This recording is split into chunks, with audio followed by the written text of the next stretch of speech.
Chapter 13 table tennis. Table tennis રમતની શોધ અને વિકાસ. ટેબલ ટેનિસ રમત ઈસવીસન 1880માં ઇંગ્લેન્ડમાં શોધાઈ હતી. આ રમત શોધાઈ ત્યારે તેનું નામ ગાસીમાં હતું. તેની શોધના થોડા વર્ષો બાદ તેનું નામ પિંગ પોંગ અપાયું હતું. આ રમતની શોધ કરનારનું નામ જેમ્સ ગિબ હતું. પિંગ પોંગ રમતનું એસોસિએશન સૌપ્રથમ ઇંગ્લેન્ડમાં ઈસવીસન 1902માં રચાયું હતું. તે જ વર્ષે તેની સ્પર્ધા પણ યોજાઈ હતી. પિંગ પોંગ નામમાંથી આ રમતનું આખરી નામ ઈસવીસન 1921માં ટેબલ ટેનિસ થયું હતું.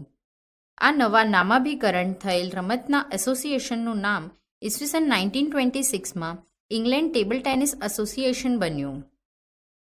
જર્મનીના ડોક્ટર ઓલે લેહમને વિશ્વ ટેબલ ટેનિસના ફેડરેશનની રચના કરવા માટે ઈસવીસન 1926માં બર્લિનમાં એક બેઠક બોલાવી હતી, જેમાં જર્મની, ઓસ્ટ્રેલિયા, ઇંગ્લેન્ડ, હંગેરી, ઝેકોસ્લોવિયા અને સ્વીડન એટલા રાષ્ટ્રોના પ્રતિનિધિઓએ ભાગ લીધો હતો. ઈસવીસન 1926માં રચાયેલ આ વિશ્વ ટેબલ ટેનિસ ફેડરેશનના પ્રથમ પ્રમુખ ઇવર મોન્ટ્યુંગ હતા. આ પ્રથમ ફેડરેશનની પ્રથમ વિશ્વ ટેબલ ટેનિસ ચેમ્પિયનશિપ સ્પર્ધાઓ પણ ઈસવીસન 1926માં જ યોજાઈ હતી. ઈસવીસન 1935 સુધી યોજાયેલ દ્વિવાર્ષિક વિશ્વ ટેબલ ટેનિસ ચેમ્પિયનશિપ સ્પર્ધાઓમાં ભાગ લેનાર દેશો યુરોપના જ હતા.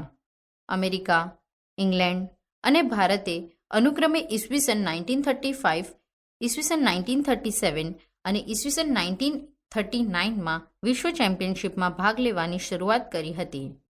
યુરોપના રાષ્ટ્રોની બહાર સૌ પ્રથમ વખત વિશ્વ ટેબલ ટેનિસ ચેમ્પિયનશિપ સ્પર્ધાઓ ઈસવીસન 1939માં ઇજિપ્ત રાષ્ટ્રના કેરો શહેરમાં યોજાઈ હતી. ઈસવીસન 1939થી ઈસવીસન 1945 સુધી દ્વિતીય વિશ્વયુદ્ધના કારણે આ સ્પર્ધાઓ યોજાઈ ન હતી.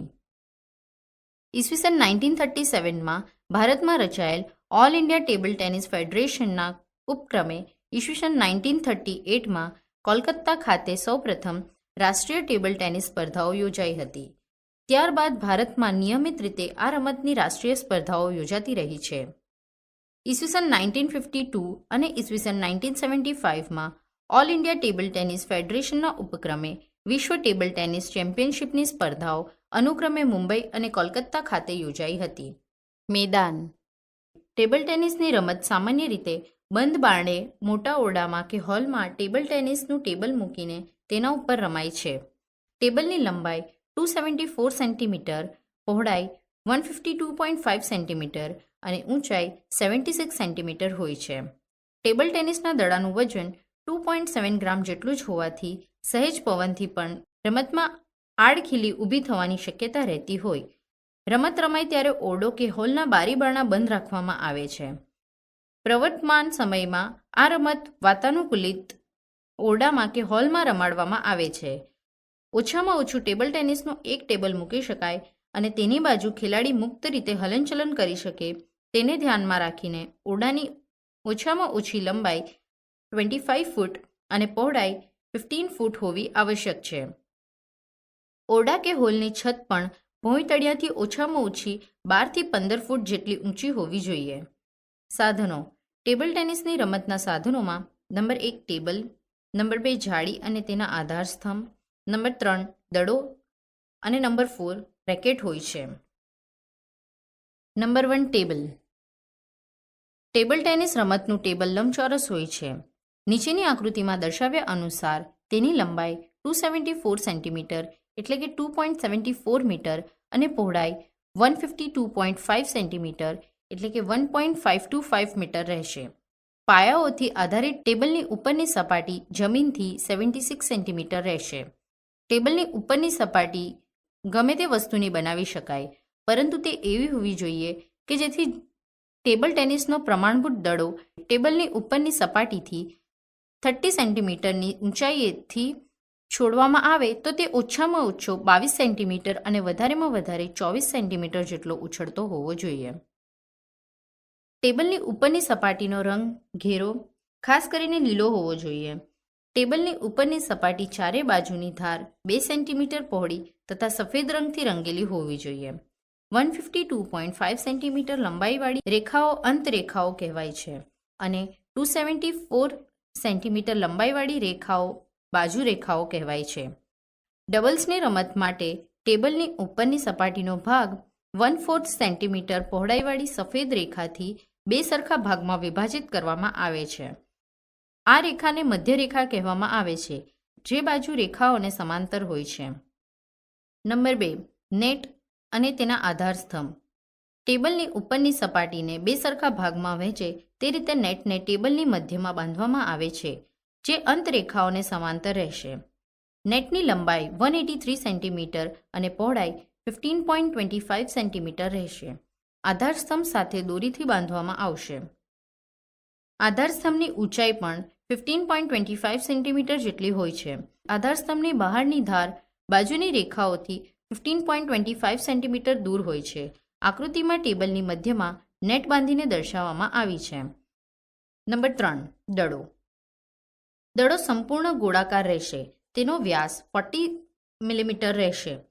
દડો સફેદ અથવા નારંગી રંગનો અને અપરાવર્તિત હોવો જોઈએ. તેનું વજન 2.7 ગ્રામ હોવું જોઈએ. નંબર 4. રેકેટ. ટેબલ ટેનિસનો રેકેટ એટલે કે બેટની સપાટી ઘેરા રંગની અને અપરિવર્તિત હોવી જોઈએ. રેકેટની બ્લેડ લાકડાની સતત એકધારી જાડાઈવાળી, સપાટ અને કઠણ હોવી જોઈએ. બ્લેડની બંને બાજુ એક સરખી સપાટીવાળી બને તે માટે દાણાદાર રબર ચોંટાડી શકાય તેવી કુલ જાડાઈ 2 મિલીમીટરથી વધારે હોવી જોઈએ નહીં. અથવા રબરની નીચે સ્પોન્જ જેવી વસ્તુનું પડ નાખ્યું હોય તો રબર સાથેની તેની કુલ જાડાઈ 4 મીમીથી વધારે હોવી જોઈએ નહીં. રેકેટની એક બાજુએ રબર ચોંટાડેલું હોય અને બીજી બાજુએ લાકડાનું પાટિયું ખુલ્લું રાખ્યું હોય તો તેના રંગ એટલે કે લાકડાનો કુદરતી જે હોય તે જ રહેવા દેવો જોઈશે. તેને રંગી શકાય નહીં. Point number 2. ટેબલ ટેનિસ રમતના કૌશલ્યો. આ રમતના નીચેના કૌશલ્યો વિશે જાણકારી મેળવીશું. નંબર 1. રેકેટ પકડ. Number 2. Service. Sub point number 1. Forehand service. Sub point number 2. Backhand service. Sub point number 3. Spin service. Point number 3. Attack. Sub point number 1. Forehand shot. Sub point number 2. Backhand shot. Point number 4. Defence. Sub point number 1. Forehand return. Sub point number 2. Backhand return. Point number 1. Racket પકડ. પકડના બે પ્રકાર છે. Number 1. હસ્તધૂનન પકડ અને number 2. Pen પકડ. Number 1. હસ્તધૂનન પકડ. હસ્તધૂનનની ક્રિયામાં જે રીતે સામેની વ્યક્તિનો હાથ પકડવામાં આવે છે તે રીતે સામેની વ્યક્તિના હાથની જગ્યાએ અહીં રેકેટનો હેન્ડલ પકડવામાં આવે છે. આ પકડમાં હાથના 4 આંગળા હેન્ડલની એક બાજુએ અને અંગૂઠો સામેની બાજુએ રહેશે. રેકેટનો ચપટો ભાગ બાજુએ રહેશે. તેની કિનારી ઉપર તરફ રહેશે. નંબર 2. પેન પકડ. આ પકડમાં જે રીતે પેન પકડવામાં આવે છે તે રીતે રેકેટને પકડવામાં આવે છે. આ પકડમાં અંગૂઠો અને પહેલી આંગળી હેન્ડલ ઉપર એવી રીતે ગોઠવવામાં આવે છે કે જેથી હેન્ડલનો ચપટો ભાગ ઉપર તરફ રહે. નંબર 2. સર્વિસ. સર્વિસના 3 પ્રકાર છે. Number 1. Forehand service. Number 2. Backhand service. Number 3. Spin service. Number 1. Forehand service. Service કરતી વખતે ખેલાડીના એક હાથમાં દડો હોય છે અને બીજા હાથમાં રેકેટ હોય છે. જો ખેલાડી જમણેરી હશે તો તે જમણા હાથે રેકેટ પકડશે અને ડાબા હાથમાં દડો રહેશે. ફોરહેન્ડ સર્વિસમાં દડો ઉછાળ્યા પછી ખેલાડી તેના જમણા હાથમાં પકડેલ રેકેટ વડે એવી રીતે ફટકારશે કે જેથી જમણા હાથની હથેળી સામેના ખેલાડી તરફ રહેશે. દડો રેકેટના અંગૂઠા તરફના સપાટ ભાગને સ્પર્શીને ફટકારવાનો રહેશે. આ રીતે ફટકારાયેલો દડો નેટ ઓળંગીને સામેના ખેલાડીના ટેબલના અર્ધ ભાગમાં પડવો જોઈએ. નંબર 2. Backhand service. બેકહેન્ડ સર્વિસમાં દડો ઉછાળ્યા પછી ખેલાડી તેના જમણા હાથમાં પકડેલ રેકેટ વડે એવી રીતે ફટકારશે જેથી જમણા હાથની હથેળીના પાછળનો આંગળાવાળો ભાગ સામેના ખેલાડી તરફ રહેશે. આ પ્રકારની ક્રિયામાં દડો ફોરહેન્ડ સર્વિસના રેકેટની જે બાજુના સપાટ ભાગથી ફટકારવામાં આવતો હોય છે તેની વિરુદ્ધ બાજુના સપાટ ભાગથી ફટકારશે. નંબર 3. Spin service. સ્પિન સર્વિસમાં દડો ટેબલ ઉપરથી ગોળાકાર ગતિમાં ફરતો ફરતો સામેના ખેલાડીના ટેબલના અડધા ભાગમાં જશે. આ પદ્ધતિથી ફટકારાયેલ દડો વધારે અસરકારક હોય. ઘણી વખત સામેના ખેલાડી માટે તેને ઉપાડવો કે રમવો અઘરો હોય છે. સ્પિન સર્વિસમાં 3 પ્રકાર છે. A. Top spin service. Top spin સર્વિસમાં દડાને રેકેટ વડે સ્પર્શ કરતી વખતે રેકેટને લગભગ 30 ડિગ્રીના ખૂણે આગળ તરફ નમેલું રાખવામાં આવે છે. આ ક્રિયામાં રેકેટ દડાના ઉપર તરફના ભાગને સ્પર્શ કરે છે અને કાંડાની ઝડપી ગતિથી દડાને સામેની બાજુએ ગોળાકાર ગતિમાં ધકેલી આપે છે.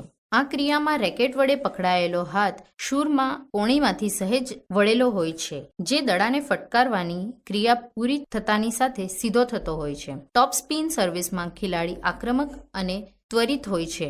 બી. બેકસ્પિન સર્વિસ. બેકસ્પિન સર્વિસમાં દડાને રેકેટ વડે સ્પર્શ કરતી વખતે રેકેટ લગભગ 30 ડિગ્રીના ખૂણે પાછળ તરફ નમેલું હોય છે. આ ક્રિયામાં દડાનો રેકેટની નીચેના ભાગમાં સ્પર્શ થતો હોય છે. હાથની અને કાંડાની સ્થિતિ ટોપ સ્પિન સર્વિસ પ્રમાણે જ હોય છે. આ ક્રિયામાં રેકેટની ગતિ પાછળ તરફ આંચકા સાથે કરવામાં આવે છે. આ પદ્ધતિથી ફટકારાયેલ દડો ટોપ સ્પિન કરતાં થોડો વધારે ઊંચો ઉછળે છે, પરંતુ સામેના ટેબલ ઉપર તે દૂર નહીં પડતા નેટ તરફ નજીકમાં પડતો હોય છે. આ રીતે પડતા દડાની ગતિ સામેનો ખેલાડી અંદાજી શકતો નથી, તેથી તેની દડાને ફટકારવાની ક્રિયામાં નિષ્ફળતા મળવાની શક્યતા વધારે હોય છે. આ બેક સ્પિનની ક્રિયાને ચોપ પણ કહેવામાં આવે છે. Side spin service. સામાન્ય રીતે ટોપ સ્પિન અને બેક સ્પિન પર પ્રભુત્વ મેળવ્યા પછી સાઇડ સ્પિન સર્વિસ શીખવામાં સરળતા રહે છે, કારણ કે સાઇડ સ્પિનની ક્રિયા ટોપ સ્પિનને અને બેક સ્પિનના મિશ્ર પ્રકાર જેવી છે. સાઇડ સ્પિન સર્વિસમાં ખેલાડી દડાને રેકેટથી સામેની દિશામાં નહીં, પરંતુ બાજુએથી સ્પર્શતો હોય છે. આ પદ્ધતિથી સ્પિન કરેલ દડો ટેબલ ઉપર પડતાની સાથે ટેબલની બહાર તરફ ગતિ કરતો હોય છે. નંબર 3. એટેક. ટેબલ ટેનિસમાં એટેક અથવા ઓફેન્સ આ બે પ્રકાર છે. નંબર 1. Forehand shot. અહીં શોટ શબ્દ એટેક અથવા ઓફેન્સના અર્થમાં પ્રયોજવામાં આવેલ છે. આ કૌશલ્યની ક્રિયા આક્રમણ પ્રકારની છે. આમ ટોપ સ્પિનની ક્રિયા આક્રમણ સાથે કરવામાં આવે છે. આ ક્રિયામાં દડો પોતાના તરફના ટેબલ ઉપર પડીને ઉછળે અને ઉછળીને જ્યારે વધારેમાં વધારે ઊંચાઈ મેળવે ત્યારે તે દડાને રેકેટ વડે ઘસારો એટલે કે બ્રશિંગ આપીને સ્પિન કરવામાં આવે છે. ઘસારો આપતી વખતે કાંડાના આંચકાની ક્રિયા લંબાવવામાં આવે છે. આ ક્રિયા કરતી વખતે ડાબા પગ અને ડાબા હાથને આવતા દડાની સ્થિતિ પ્રમાણે એવી રીતે નેટ તરફ લઈ જવાના હોય છે કે જેથી ખેલાડીના ખભા નેટને લગભગ કાટખૂણે આવે. આ ક્રિયા કરતા પહેલા હાથ કોણીમાંથી લગભગ 135 ડિગ્રીના ખૂણે વળેલા રહે. આ આક્રમણની ક્રિયાની શરૂઆતમાં હાથ લગભગ કમરની ઊંચાઈએ આશરે 30 સેન્ટીમીટર પાછળ તરફ રાખવામાં આવે છે અને દડાને સ્થિર કર્યા પછી હાથ ખભાની ઉપર સુધીની ઊંચાઈએ લઈ જવામાં આવે છે. ગતિથી આવતા દડાને ફટકારવાનો હોય આ એટેકમાં રેકેટને હંમેશા કાટખૂણે રાખવામાં આવે છે અને હાથની ક્રિયા મુક્ત રીતે કરવામાં આવે છે. આ ક્રિયામાં હાથની હથેળી નેટ તરફ રહેશે. નંબર 2. Backhand shot. અહીં પણ શોટ શબ્દ એટેક અથવા ઓફેન્સ અર્થમાં પ્રયોજવામાં આવેલ છે. આ ક્રિયામાં હાથને ફોરહેન્ડ શોટ અથવા એટેક અથવા ઓફેન્સની ક્રિયાથી વિરુદ્ધ દિશામાં રાખવામાં આવે છે. એટલે કે આ ક્રિયા કરતી વખતે હાથની હથેળી નેટની વિરુદ્ધ દિશામાં રહેશે.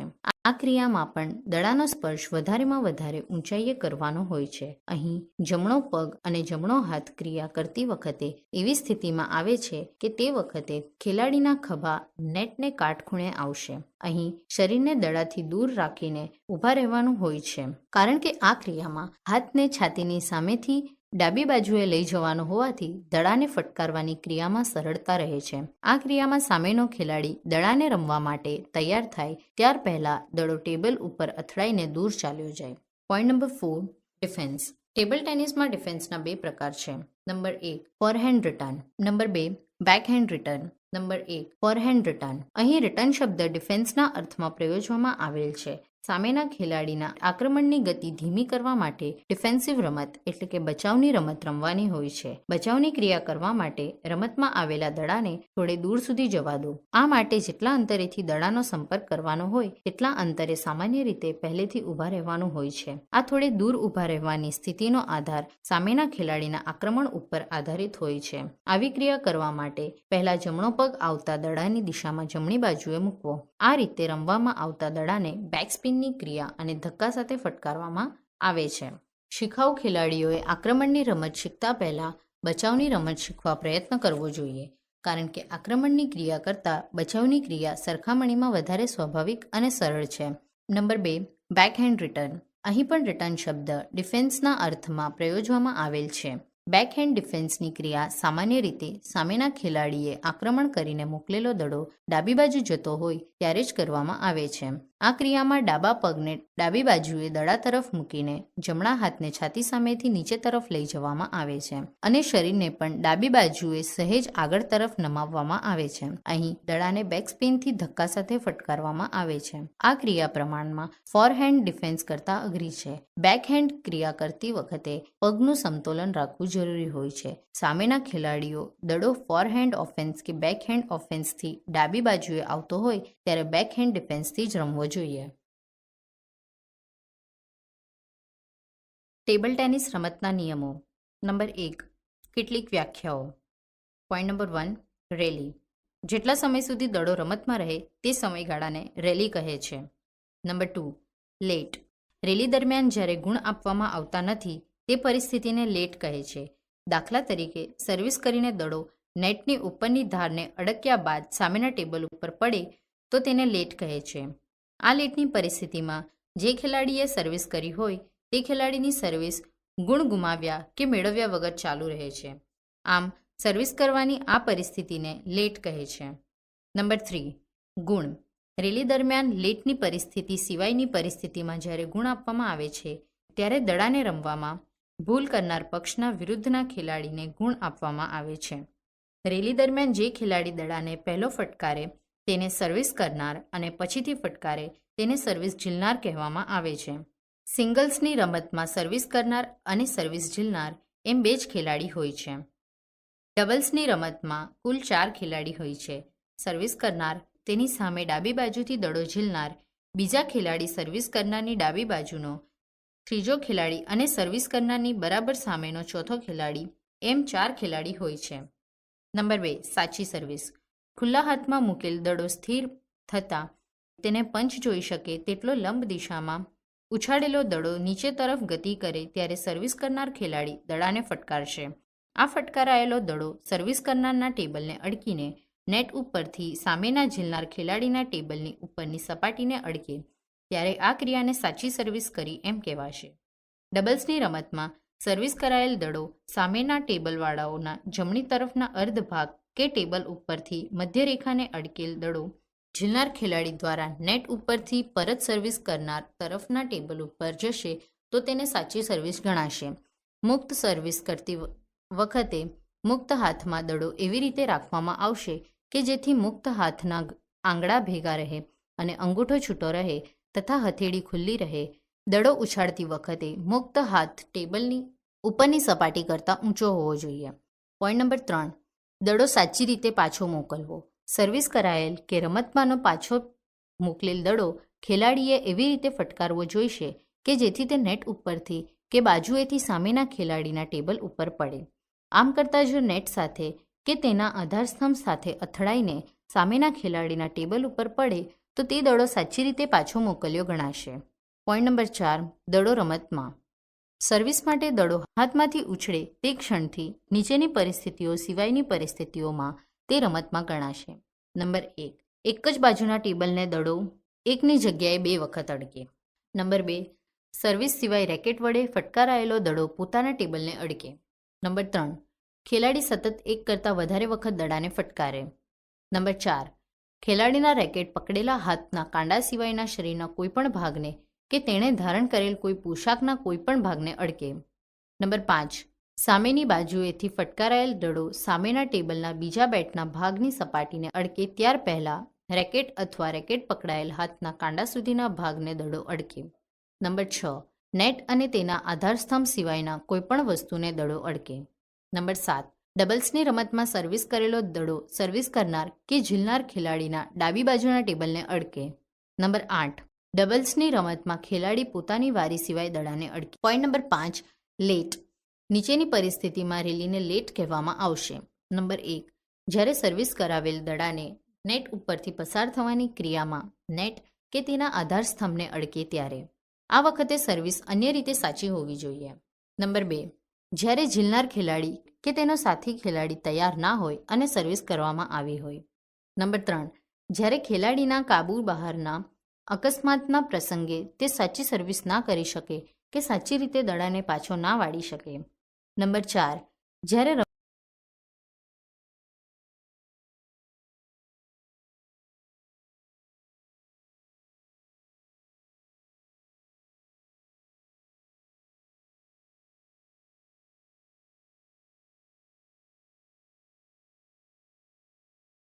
રમતના ક્રમની ભૂલને કારણે દરમિયાનગીરી કરવામાં આવે ત્યારે. Point number 6, point. નીચેની પરિસ્થિતિઓમાં ખેલાડી પોઈન્ટ ગુમાવશે. નંબર 1, સાચી સર્વિસ ના કરી શકે. નંબર 2, જ્યારે સાચી રીતે આવેલ દડાને સાચી રીતે પાછો ના વાળી શકે. નંબર 3, જ્યારે દડો રમતમાં હોય ત્યારે ખેલાડી તેના રેકેટ વડે કે તેણે ધારણ કરેલા પોશાક વડે નેટ કે તેના આધારસ્તંભને અડકે. નંબર 4, જ્યારે દડો રમતમાં હોય ત્યારે ખેલાડી તેના રેકેટ વડે કે તેણે ધારણ કરેલા પોશાક વડે ટેબલને હલાવે કે ખસેડે. નંબર 5, જ્યારે દડો રમતમાં હોય ત્યારે ખેલાડીનો મુક્ત હાથ ટેબલને ઉપરની સપાટીને અડકે.